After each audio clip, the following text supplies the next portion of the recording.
of my eye. Girl, I never loved one like you. Man, oh man, you're my best friend. I scream it too. There's nothing there ain't nothing that I need. Well, hot and heavy pumpkin pie, chocolate candy, Jesus Christ, ain't nothing please me more than you.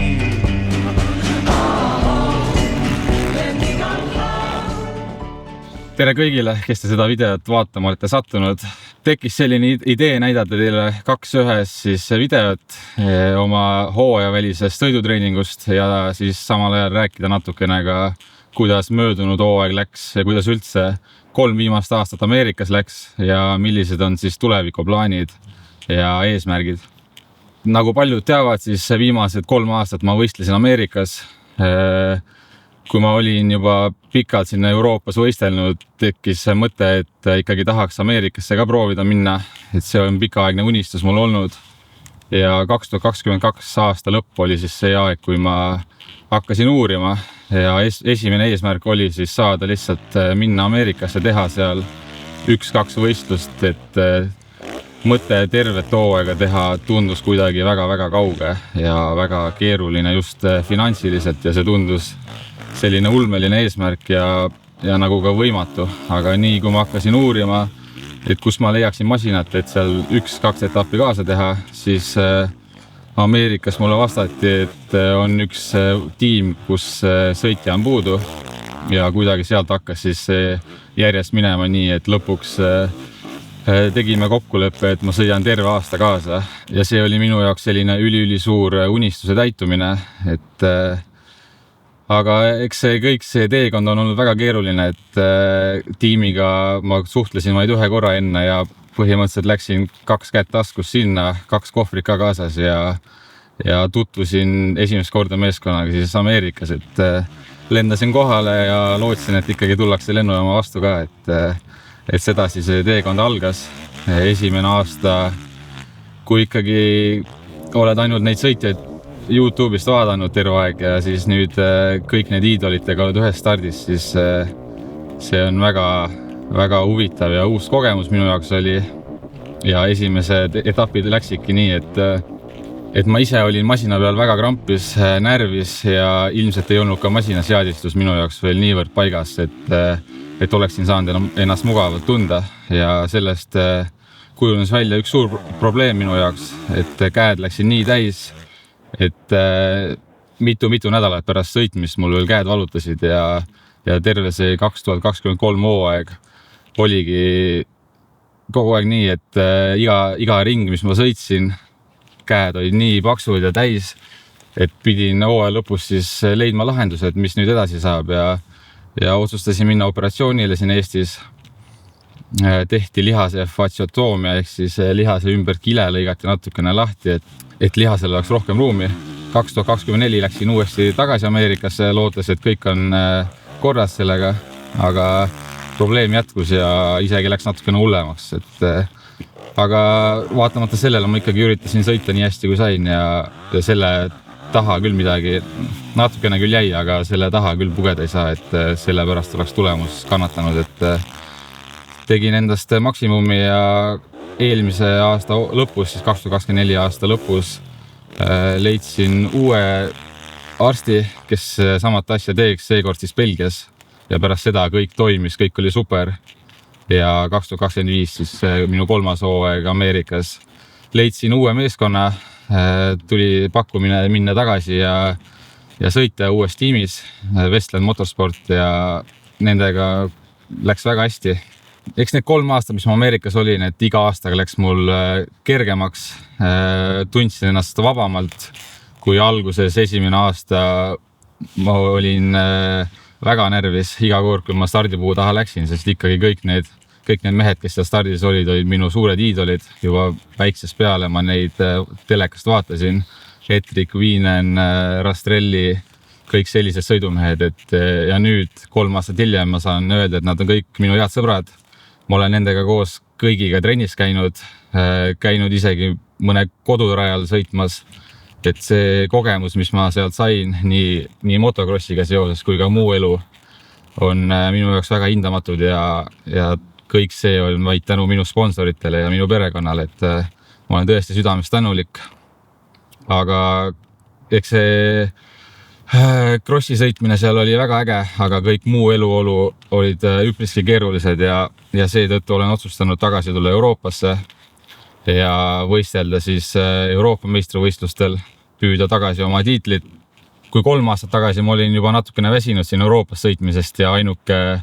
siis edasine tee tundus, et võiks Ameerikasse minna, et muud varianti ei ole, siis tänaseks ma olen Ameerika teekonna läbi teinud ja mõistnud, kui mõnus on tegelikult sõita siin Euroopas ka oma inimeste ees, oma toetajate ees ja see emotsioon, mis ma saan siin sõites, on hoopis vägevam minu jaoks. Et Ameerikas läks sõit väga hästi või läks väga halvasti, mul ei olnud neid emotsioone kellegiga jagada. Muidugi minu tüdruksõber oli seal, kellele ma olen samuti väga-väga tänulik, aga siis sõpru ja muu perekond ikkagi on nii kaugel ja ajavahe nii suur, et kui ma võistlesin, siis see oli enamasti öösel. Peale sõitu juba inimesed magasid Eestis, et selles mõttes natukene keeruline ja samamoodi siis elamise pool seal, et Ameerika unistus, aga see ei tundu nii ilus kõik nagu väljaspoolt võib-olla võib paista, et elasime seal väikese saagis suvilas, kus oli küll söögi tegemise võimalus, kui muidugi elektrit ja vett oli, aga suhteliselt keeruline oli see pool, et ja sellest väsisin ära selle 3 aastaga, et isegi kui ma tahaksin seal veel võistelda, mida ma isegi sooviks seal võistelda sest konkurents on maailma tugevaim ja sõitjad on maailma kiiremaid, et siis muu natukene kaalub selle üle, et soovisin tagasi tulla Euroopasse ja siin ma järgmisel aastal ka võistlen. Nagu ma mainisin, siis 2024. aasta lõpus ma käisin Belgias operatsioonil. See kõik õnnestus, nii kui ma sõitma hakkasin 2 kuud pärast operatsiooni, oli kõik super ja oma peas ma mõtlesin, et kuidas ma saaksin veel areneda ja sai tehtud väga-väga suur muudatus minu jaoks. Läksin üle pöidlagaasi peale, millele ma mõtlesin juba väga pikalt, aga siis kui ma Euroopas sõitsin, siis hooajaväline aeg on selline, kus väga sõita ei saa, lumi on maas ja siis kui lumi ära sulab, siis juba läheb võistlemiseks, et mul ei olnud piisavalt aega sellega ära harjuda, kuna ma olen terve oma karjääri sõitnud tavalise rullgaasiga, siis kuidagi tundus väga keeruline see vahetus, aga nüüd otsustasin selle ära teha, siis ma teadsin, et ma saan sõitma hakata juba jaanuaris, kui ma Ameerikasse lähen ja mul on 3 kuud aega treenida. Ja see muudatus on olnud väga kasulik minu jaoks. Läks küll aega päris pikalt, veel hooaja alguses ma ei olnud päris kindel, kas ma suudan ikkagi seda teha, sellega võistelda ja stabiilseid ringiaegu sõita, aga tänaseks võib küll öelda, et see muudatus tuli kasuks. Seda näitas ka minu sõidukiirus Ameerikas. Kvalifikatsioonides sain väga head tulemused, parimaks tulemuseks tuli 2. koht ja top 5 olin 2 korda veel, et kiirus kindlasti kasvas, aga sel aastal kahjuks natukene ka oli tehnilisi ebaõnne, et hooaja lõpu selline hea tulemus läks kahjuks tehniliste probleemide taha, aga see enesetunne, mis ma sain ja teadmine, et kiirus on tõesti hea, et ma suudan maailma top 5 kvalifikatsioonis olla ja ka sõitudes, et see andis veel lisamotivatsiooni.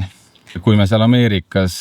hooajas siseselt olime, siis karavanis elamine natukene tõmbaski sellist tuhhi või sellist naudingut selles kõiges ära, et nii kui ma Euroopasse tulin hooaja keskel korra, see kuidagi sära silmist tuli tagasi, et näha kõiki inimesi raja ääres, oma perekonda koos isaga minna võistlema, et see on alati olnud midagi, mis me isaga koos oleme teinud. Ja siis, kui ma läksin Ameerikasse ja teda ei olnud, siis eks see natukene ikka on keeruline raske. Aga nii kui ma Euroopasse tulin, ma kohe kuidagi tuli see nauding tagasi ja eks ma mõtlesin päris pikalt, et kuna see hooaja lõpp Ameerikas läks ka hästi, siis mingid mõtted ikka oli, et tagasi minna, aga kui ma tuletasin meelde, kui raske mul oli nende 3 hooaja jooksul paar kuud seal hooaja sees, et siis mõtlesin ikkagi tulla Euroopasse tagasi ja kui ongi rasked ajad, siis siin on võimalus vähemalt minna korra koju, lülitada ennast motocrossist välja ja laadida oma akud täis, aga seal selles karavanis olles ümbritseski ainult motocrossi asjad, et motocrossi riided ja masin ja kõik kogu aeg seal samas, et ja nendes parklates elamine, see oli kogemus omaette, et kui Ameerikas paljud inimesed elavadki karavani parklates, siis võite ette kujutada, kui seal on tuhanded inimesed ja millised tingimused on seal näiteks pesuruumides, et seal ei olegi varianti, et hooaja jooksul ei jääks haigeks, et need on päris koledad seal ja riideid tuleb pesta ühiskasutatavas ruumides, et jah, sellised need olukorrad seal olid, et aga mitte, et paistaksin ainult negatiivset Ameerikast, et ikkagi see oli minu suur unistus, ma sain selle ära täita, mul on süda rahul, et ma seda tegin. Sain ka ühe poodiumi, mis minu jaoks on üliäge, et ainukene mitte-ameeriklane, kes kunagi on jõudnud pro-klassi poodiumile, et selle üle ma olen ise väga uhke ja motivatsioon siin Euroopas jätkata tipptasemel on suur. 3 aastat on keegi teine võitnud Euroopa tiitlit ja nüüd on aeg see tagasi võita, et tundub, et järgmisel aastal on meil 8 etappi, mis on päris palju, nii palju vist polegi euroopakatel olnud, et tuleb väga põnev hooaeg. Üks etapp meil ka Karksi nuias, et loodetavasti tuleb teid võimalikult palju sinna vaatama ja tuleb väga äge võistlus, et ootan põnevusega uut aastat ja lisaks Euroopa meistrivõistlustele on uuel aastal plaanis osaleda ka Letuke rannakrossil, mis on minu uue aasta esimeseks võistluseks. Toimub see 14. veebruaril ja seetõttu ma ka siin täna detsembris krossiraja ääres istun, et natukene tunnetust sees hoida, treenida ja siis uuel aastal alustada kohe hea hooga, et jaanuaris on plaanis minna Prantsusmaale testima ja treenima just Letuke jaoks. Ja siis on plaanis veel Pondevuu kestvuskross kindlasti augustis, samuti Prantsusmaal ja siis vastavalt kalendritele, et võimalikult palju Eestis sõita, üldse Baltikumis ja hooaja alguses võib-olla ka kuskil Saksamaal ja Hollandis, et enne kui Euroopa sari algab, siis on võimalik mõni kross teha kaasa ja see on väga hea ettevalmistus, et sellised plaanid siis uuel aastal. Ootan uut hooaega suure põnevusega, tulge kindlasti ka vaatama ja kogege seda emotsiooni koos minuga.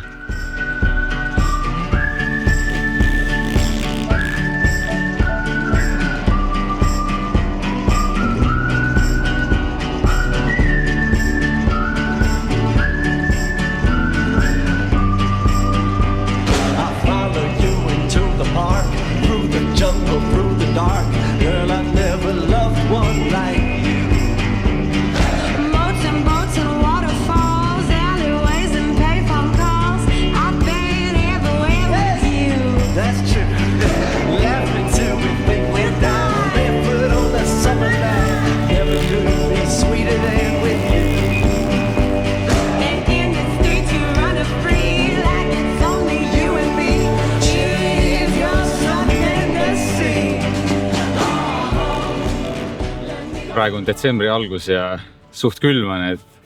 paar kraadi sooja ja näpud lähevad külmaks, et natukene veel külmemaks läheb, siis ei saa enam sõita, aga praegu ikkagi nii palju kui plusskraadi on, siis üritan ikkagi sõita ja kuna veebruari alguses juba siis Letuke rannakross, et masina peal ka, kui keegi juba vaatas, et lenks on naljakalt kõrgel, et siis see on seetõttu, et liivas sõita mugavam ja ei hakka nii palju seljal, et siuksed omad eripärad on seal liivavõistluse sõitmiseks, et paak peaks ka tegelikult olema palju suurem, aga mul, kuna ma rendin masinas seal võistluseks, siis ei ole selleks treeninguks lihtsalt vaja seda paaki teha, et täna siin Saku rajal rada on päris mehine ja mõnus selline treening ja nii palju kui siis ilma on, siis sõidan veel ja kui lumi maha tuleb, siis tuleb teha üldfüüsilist rohkem ja sõitmine jääb korraks tahaplaanil, et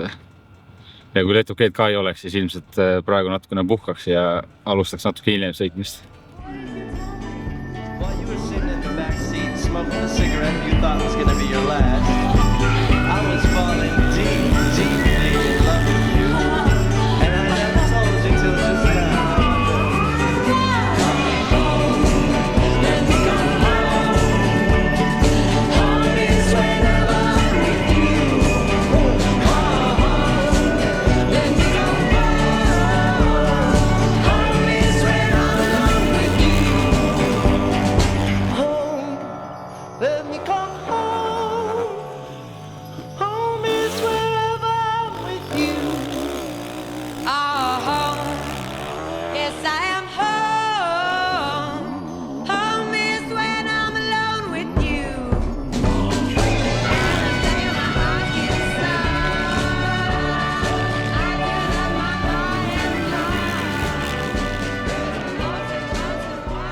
nii, tänane trennipäev tehtud. Natukene jahe oli sõrmedel, aga sellegipoolest väga hea trennipäev. Ja edaspidi ka jätkan sõitmisega ja valmistun siis Leetukee rannakrossiks ja uuel hooajal on siis plaanis natukene rohkem siis videoblogisi ka teha, et kui teil on ideid või mõtteid, millest võiks videosi teha või mida filmida, et siis võite kommentaaridesse teada anda ja loodetavasti video meeldis ja tulete ka järgmine kord, et kasutan siin võimalust ka, et kui kellelgi, kas eraisikud või ettevõtted, keegi on huvitatud uuel aastal koostööst, siis olete kõik oodatud ja tänaks ka praeguseid koostööpartnerid. Tänu teile ma seda kõike teha saan, nii et suured tänud teile ja näeme peagi.